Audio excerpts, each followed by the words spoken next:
In one corner of Philadelphia, the city never truly sleeps, but not in the way you'd expect. Beneath the hum of passing cars and flickering streetlights, people lie quietly on sidewalks, wrapped in thin blankets, using backpacks as pillows. No tents, no shelter, just concrete and hope. This is Kensington, and its story is one most never hear. In Philadelphia's Kensington neighborhood, there are sidewalks that turn into bedrooms after sunset. No mattresses, no roofs, just concrete, cardboard, and the quiet sound of survival. People walk past, some glance, most don't. But beneath every blanket lies a story the world has forgotten. Welcome to Globe Path Travel Documentary, where we uncover the hidden stories and unseen realities of the world.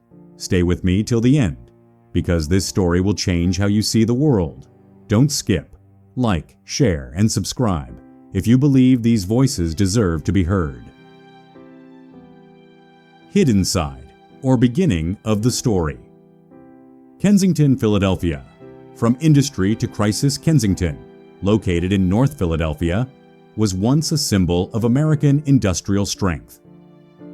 In the early 20th century, it thrived as a manufacturing hub, especially known for its textile mills, metalworks, and rail yards. Families settled here for generations, drawn by steady jobs and affordable housing. The streets were alive with local businesses, schools, and community events. It was a neighborhood built on hard work and pride. But by the 1970s, the landscape began to shift. Deindustrialization hit Philadelphia hard, and Kensington was among the first to feel the impact. Factories closed, jobs vanished, and economic decline set in. As employment opportunities dried up, poverty rates climbed. Homes fell into disrepair, and many residents struggled to maintain basic living standards. By the 1990s and early 2000s, Kensington had become one of the city's most economically distressed areas. The lack of affordable housing and public support systems led to a rise in homelessness. People who had once lived in stable homes found themselves sleeping on sidewalks, under bridges, and in abandoned buildings. Today, entire blocks in Kensington serve as informal shelters, where individuals lie on footpaths with blankets, cardboard, or plastic sheets, exposed to the elements and often overlooked by the rest of the city. The crisis deepened with the arrival of synthetic opioids, particularly fentanyl. Stronger and cheaper than heroin, fentanyl quickly spread through the area. Kensington became known nationally as an open-air drug market, where substance use was visible and constant. According to reports from the Philadelphia Department of Public Health, fentanyl is now involved in over 80% of overdose deaths in the city, and Kensington remains the epicenter. What makes Kensington's situation especially shocking is its visibility. Unlike other cities where such struggles are hidden, Kensington's reality unfolds in plain sight. Residents, commuters, and even children witness scenes that feel surreal. People slumped on sidewalks, unconscious or in visible distress. Local businesses face daily challenges, and longtime residents express concern for safety, stability, and the future of their neighborhood. Despite these hardships, Kensington is still home to thousands of people. Many have lived here for decades and continue to fight for their community. Churches, outreach groups, and volunteers work tirelessly to provide food, medical care, and emotional support. Their efforts reflect the resilience of a neighborhood that refuses to be defined by crisis alone. Kensington's story is not just about one place. It's a reflection of broader systemic issues: economic disinvestment, housing insecurity, and gaps in public health infrastructure. It shows what happens when communities are left behind, and why understanding this hidden side of Philadelphia is essential to creating lasting change. 2. Real people and their silent struggles. In Kensington, the crisis isn't hidden behind closed doors. It lives out in the open. Every day, sidewalks turn into sleeping spaces. People lie on footpaths with only a blanket or a piece of cardboard between them and the cold ground. Some gather near tents, others under bridges, forming small street communities for safety and support. These individuals didn't arrive here overnight. Many once had jobs, homes, and families, but life took unexpected turns: job loss, injury, mental health struggles, or trauma. With limited access to affordable housing and treatment, they found themselves with nowhere else to go. The rise of synthetic opioids like fentanyl made things worse. Some came to Kensington seeking help, but instead got caught in a cycle of dependency and survival. The system is overwhelmed, and the streets became the only place left. Despite their circumstances, most people here aren't asking for pity. They want to be seen, heard, and treated with dignity. Their lives are shaped by quiet battles, finding food, staying warm, and hoping for a way out. And while their stories often go unnoticed, they remind us that behind every person on the street is a human being, with a story worth understanding. Why this happens: causes or reasons. Kensington's crisis didn't happen overnight. It's the result of decades of layered challenges: economic decline, housing instability, public health gaps, and the rise of synthetic substances. To understand why so many people in this neighborhood live on sidewalks, in tents, or under bridges, we need to look at the deeper causes that shape this reality. Economic collapse.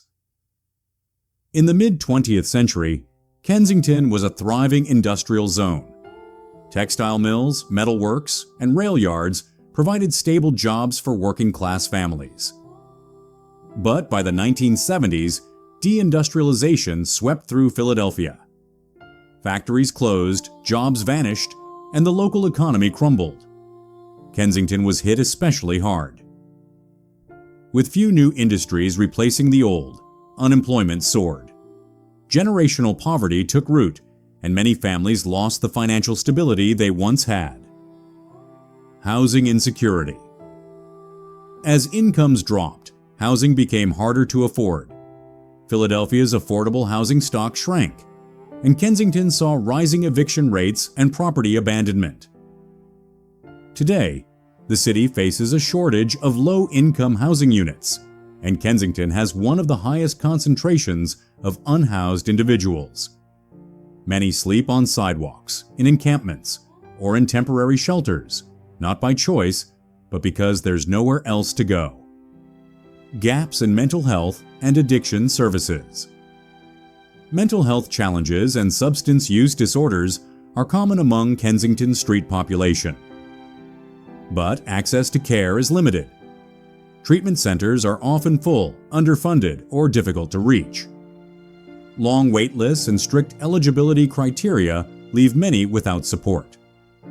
As a result, people turn to street-level substances to cope with trauma, pain, or mental illness, creating a cycle that's hard to escape. The rise of synthetic opioids. Fentanyl, a synthetic opioid up to 50 times stronger than heroin, has replaced older substances across Philadelphia. It's cheap, potent, and often mixed into other drugs without users knowing. Kensington became a hotspot, not because people chose it, but because it was one of the few places where street drugs were accessible and visible. The area's open-air drug markets drew people from across the region, many seeking relief, some seeking escape. Structural failures. Experts call Kensington's crisis a structural syndemic, meaning it's driven by overlapping systems that failed together. Economic disinvestment, racial inequality, underfunded healthcare, and criminal justice policies all play a role. These aren't isolated problems, they're interconnected, and when they collide, they create conditions where people fall through the cracks. Why people stay. Many individuals in Kensington didn't grow up here. They arrived seeking help. But once here, they found limited options. Shelters are full. Treatment is hard to access, and stigma makes it difficult to reintegrate into society. For some, the sidewalk becomes the only place left. They stay not because they want to, but because the system offers no clear way out. Kensington's crisis is a reflection of what happens when support systems break down. It's not just about drugs or homelessness. It's about the absence of opportunity, care, and connection. And until those root causes are addressed, the struggle will continue, not just here, but in cities across the country. The human impact, what it feels like. Kensington's crisis isn't just about substances or statistics. It's about people. It's about what it feels like to wake up on a sidewalk, surrounded by noise but feeling invisible. In a city that moves fast, many here feel left behind. The pace of life around them continues. Cars pass, trains run, phones ring. But for those living on the streets, time feels different, slower, heavier. There's a deep sense of isolation, not just physical, but emotional. Many individuals in Kensington describe feeling unseen, as if their existence doesn't matter. They watch people walk past without eye contact, without acknowledgement. That silence can be more painful than the cold or hunger. And yet, within this hardship, there's a quiet resilience. People still greet each other in the morning. They share food, offer blankets, and check on one another during harsh weather. Small acts of kindness become lifelines. A cup of coffee, a clean pair of socks, a moment of conversation.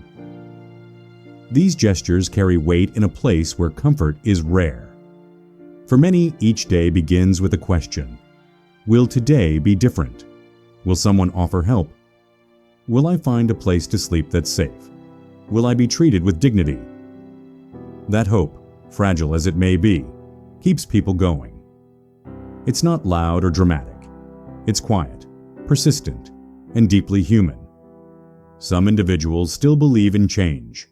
They attend outreach meetings, visit mobile clinics, or speak with volunteers. They hold on to the idea that recovery is possible, that housing can be found, that life can improve. And even when the odds are stacked against them, that belief remains, sometimes buried, sometimes flickering, but never fully gone. This is the human impact of Kensington's crisis. It's not just about what's seen, tents, footpaths, substances. It's about what's felt, loneliness, hope, fear, and connection. And if we truly want to understand this neighborhood, we must listen not just to the facts, but to the feelings behind them.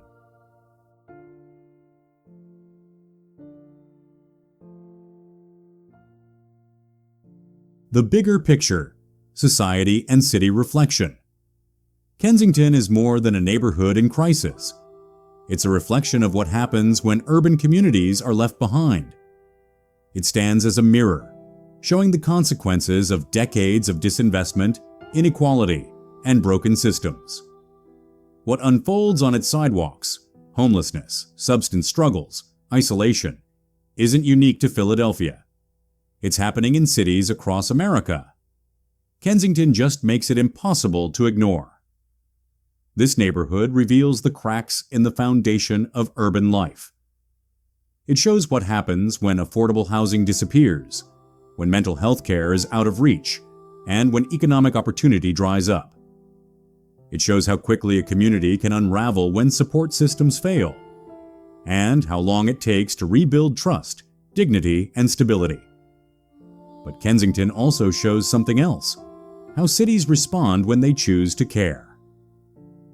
Across Philadelphia, outreach teams walk the streets daily, offering food, medical care, and conversation.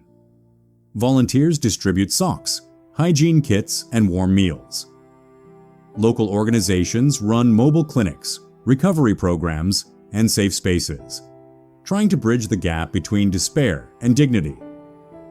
These efforts don't erase the crisis, but they remind us that compassion still exists. City officials have begun to pay closer attention. Policy discussions now include Kensington's needs. Funding for treatment and housing is slowly increasing, and more residents from other neighborhoods from across the city are starting to listen. They're asking questions, joining efforts, and recognizing that Kensington's story is part of a larger one. Because the truth is, Kensington isn't an isolated problem. It's a warning. A signal that when we ignore poverty, addiction, and mental health, the consequences don't stay hidden. They surface in streets, in families, in futures. And yet, within this reflection, there's hope. The people of Kensington, and those who support them, continue to believe that change is possible. That cities can heal. That dignity can be restored. Philadelphia is watching. And slowly, the mirror is turning into a window, one that invites action, not just observation.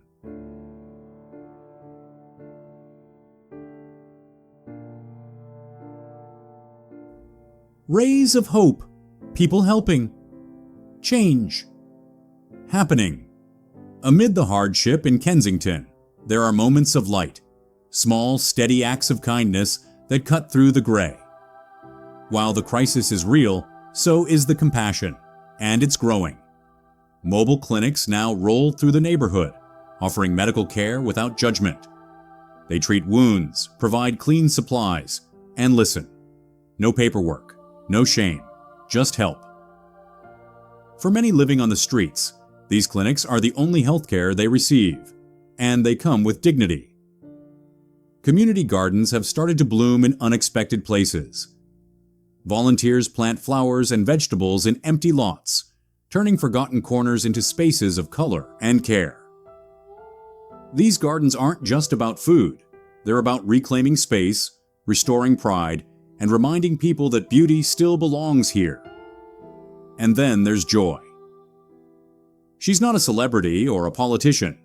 She's a local woman who walks Kensington streets every day, handing out socks, sandwiches, and smiles. She doesn't ask questions. She doesn't judge. She just shows up. And sometimes showing up is the most powerful thing you can do. Joy is not alone. Outreach workers, faith groups, and recovery advocates are stepping in. They offer warm meals, safe places to rest, and paths to treatment. Some programs now include trauma-informed care, recognizing that healing isn't just physical. Its emotional city officials have begun expanding services. More funding is being directed toward housing, mental health, and addiction recovery. Conversations are shifting from blame to understanding, from punishment to support. Kensington is no longer just a headline, it's a call to action. The road ahead is long. The challenges are complex, but steps are being taken. And every step, every clinic visit, every shared meal, every moment of kindness moves the neighborhood closer to hope. Because even in the darkest places, light finds a way in. And in Kensington, that light is growing.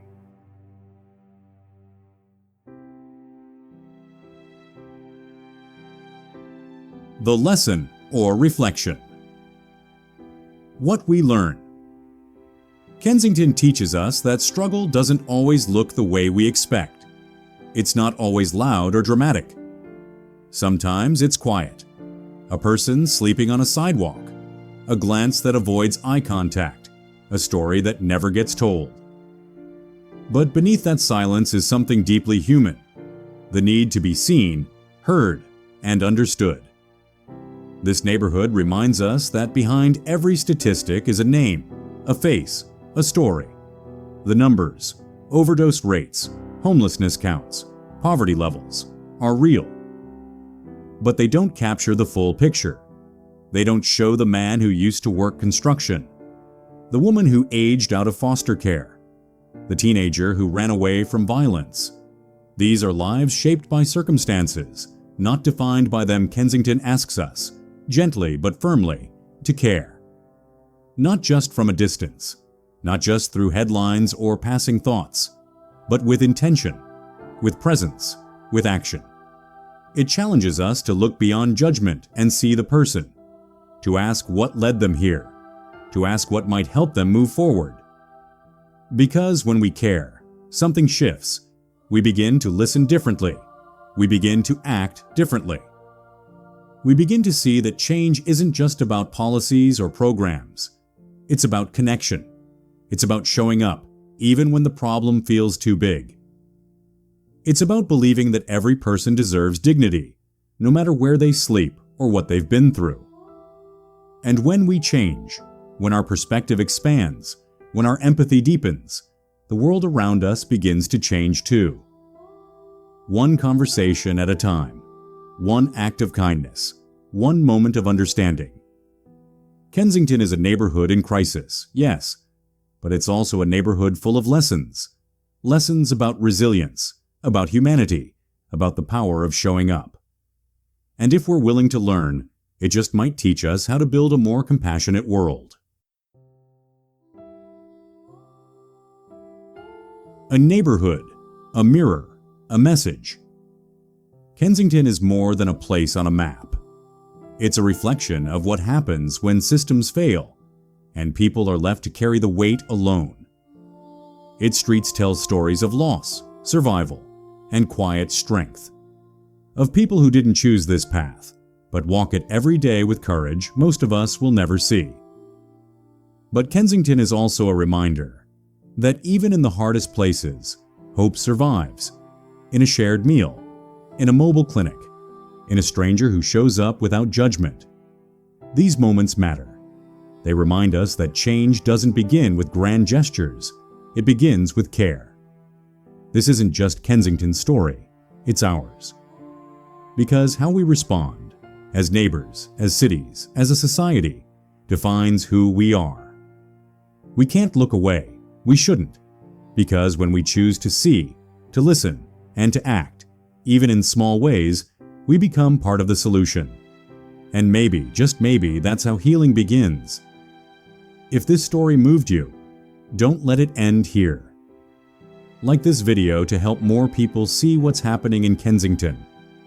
Share it with someone who needs to understand the human side of this crisis. Comment below. Your thoughts matter, and your voice can spark conversation. And subscribe to our channel for more real stories, honest reflections, and updates on how change is happening, one step at a time. This isn't just content, it's connection. And together, we can turn awareness into action. Thanks for watching and for caring.